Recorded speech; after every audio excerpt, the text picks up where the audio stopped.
this is MS. Here we are. I've been putting off sharing my MS story publicly, I should say. A lot of people, a few people, not a lot, but a few people know my story and how I became this person of MS advocating and awareness and whatnot. And I wanted to always share my story. And I was scared. I'm not gonna lie. Because MS is vulnerable.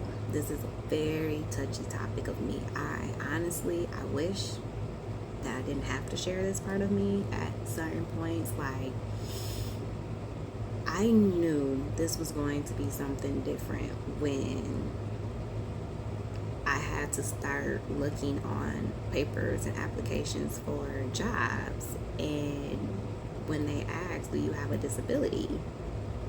And you look and you see multiple sclerosis. I didn't look at multiple sclerosis as a disability for a minute. And now I can see why they label it as a disability. Even my very, very low level, I'm very, very low of the disability part, especially physically.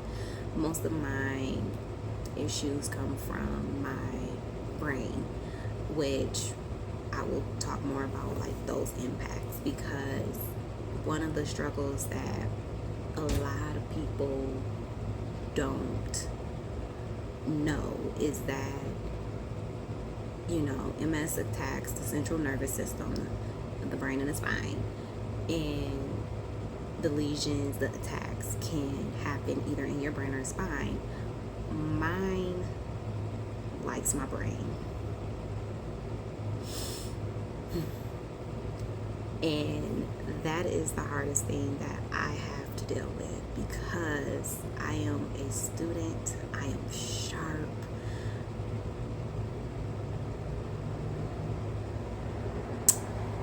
Yeah. One moment. Okay. I think I can do this. Again, my MS likes my brain.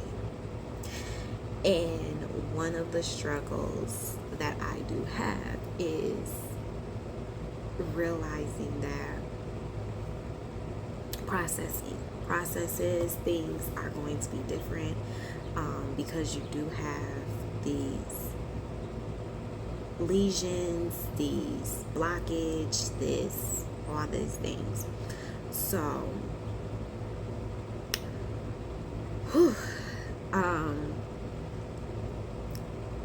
realizing what MS has done to me in the past year and a few months is hard, because I'm not the same person. And even with that, people can't see that. And I feel a lot of times people with MS feel unseen, because and it depends on the level of your severity. Again, I'm very, very early. We caught it very, very early.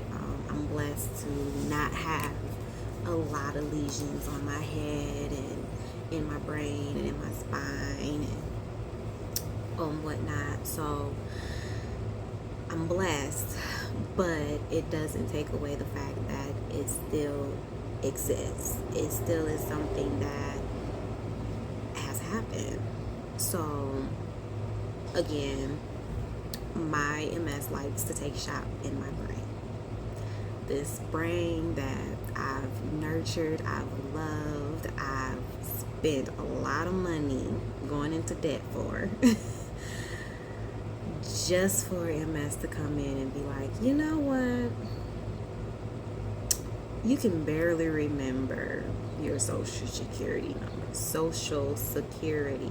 number. um, you know what? Maybe you don't need your vision in your left eye.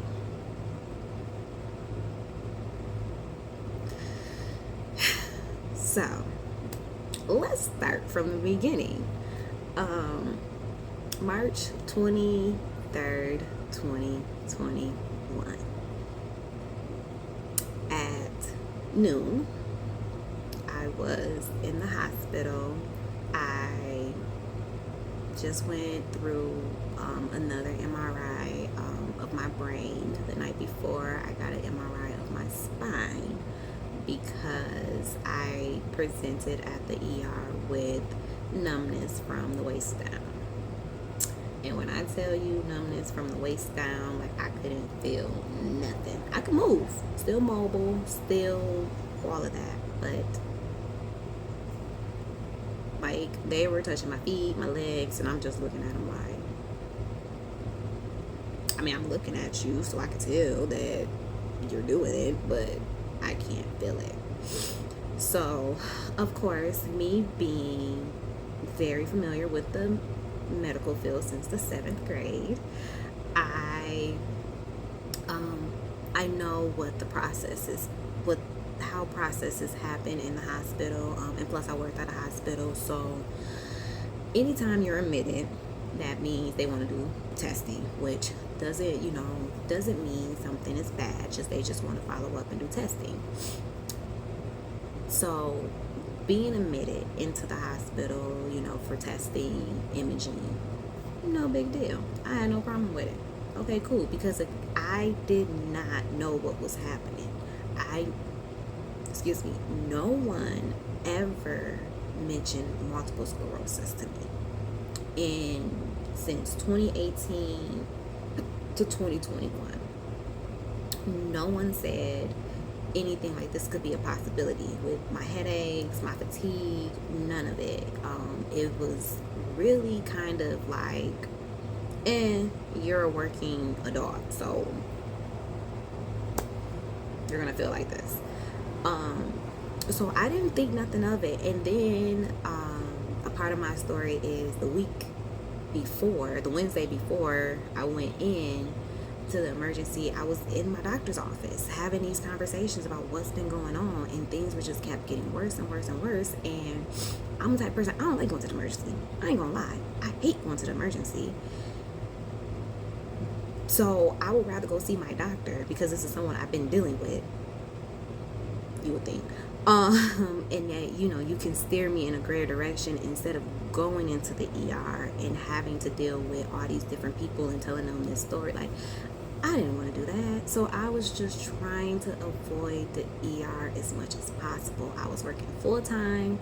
I was in my master's program full-time. I was being a caregiver for my grandmother. I didn't have time being in nobody's emergency. I ain't gonna lie. But I always tell myself, I give myself time limits, and I tell myself, okay, if it's not better by ... you need to go in. So it wasn't better by the Monday, and I went in. So fast forward to the day of diagnosis. Again, I just got an MRI done of my brain, and at this point I'm nervous because I know that I had an MRI last night, and first thing I wake up, y'all want to order another MRI. And me having history of the medical field and all of this, I know that it was something seen on the first MRI, and they want to double check by giving a brain MRI. So I just, at noon, trying to eat my breakfast. Whatever I was eating, breakfast, lunch, whatever at that time. You lose time when you're in the hospital because nothing ever go plans. But, I'm getting ready to eat, and the neurology comes in, and they've been following me since the ER, so I know them. I've been there for a whole day and a half now. And he's like, okay, we're gonna order a brain MRI. And I'm like, well, I just got one. He's like, oh, okay, well, we can look at it. So he pulled it up right there in front of me. And, he's pointing to my brain. And he's pointing to white matter and spots. And he shakes his head, yes, up and down, looks to his attending, and says exactly what we think, that this is consistent with multiple sclerosis. And he explained to me, like, he did a really good job explaining, like, what I was looking at. Like, he's like, this is how we determine the differences, because one thing about autoimmune diseases is they mimic each other. So when you're going through an autoimmunity crisis, they don't know what's happening until they have to test everything and go off your symptoms and what is happening. So because I was having numbness and tingling and all these different things, they knew it was something with my central nervous system that was happening. And so that kind of helped them. And then, they do the blood test. They do, like, I was poked like 20 times in the first day. And they just kept taking blood. They just kept taking blood, because another thing that it could mimic is an infection of some sort. And if you have an infection of some sort and you have an autoimmune disease, it makes things 10 times worse. And whatnot. So, he looks at me and he said, yes, it's multiple sclerosis. And he was like, so at this moment, you are having an active attack. That's why you can't feel from the waist down. That's why it's been getting worse, because the inflammation in your body is attacking the brain and the spinal cord. And I had active lesions in my brain, in both my brain and my spinal cord. So I was dealing with a double whammy.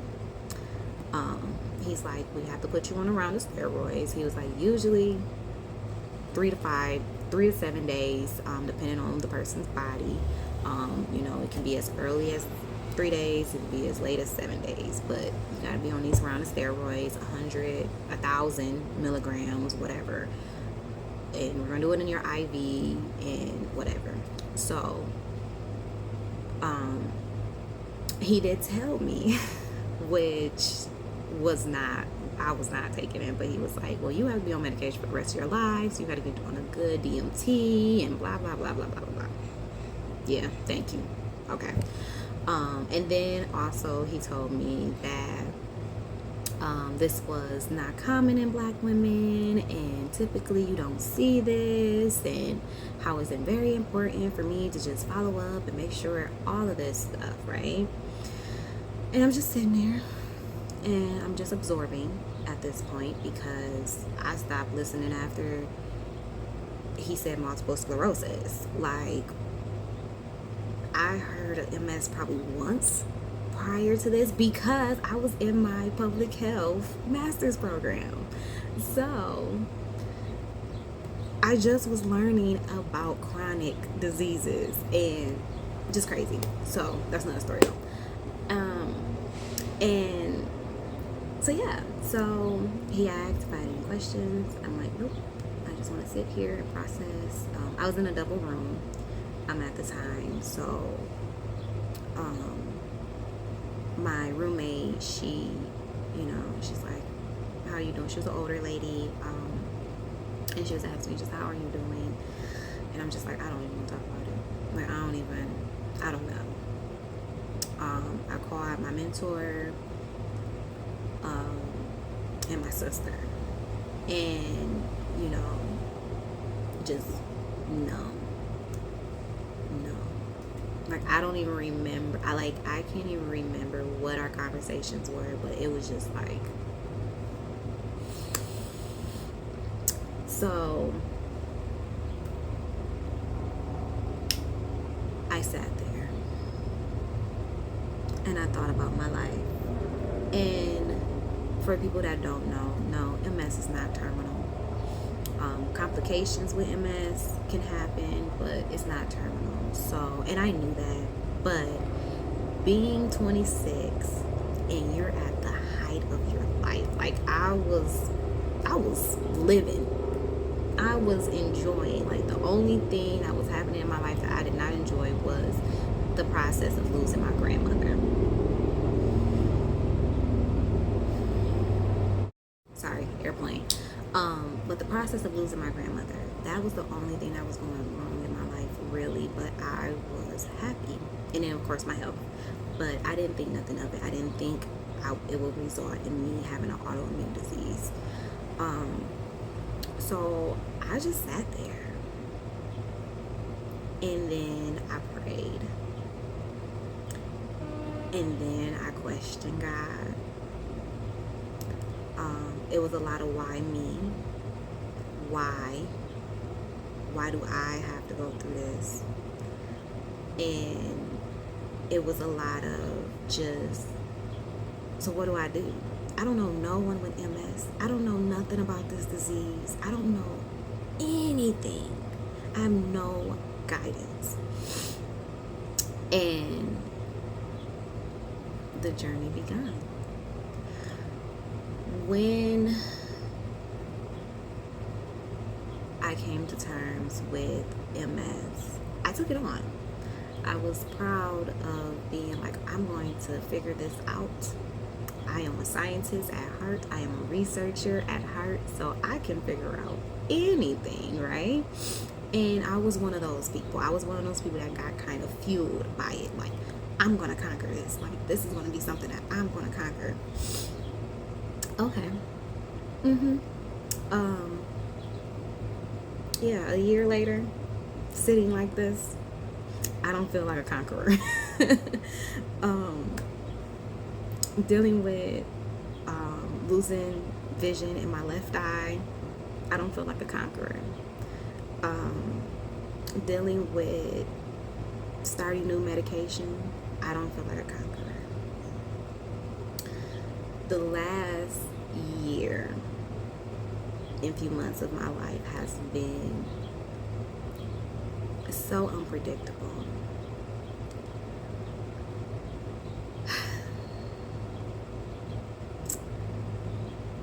And a lot of people can't see what I go through. Because again, it takes shop in my brain instead of my spine. So the headaches, the migraines, the tension headaches, like I have to evaluate what kind of headache do I have. Is it tension? Is it a migraine? Is it MS related? Is it not MS related? Like I have to do all of these different things. And the journey just kept going. And I felt so empowered until the year anniversary rolled around. And I realized I have not conquered this. So a lot of people are probably like, well, Virginia, you can't conquer it in a year and everything. Who said?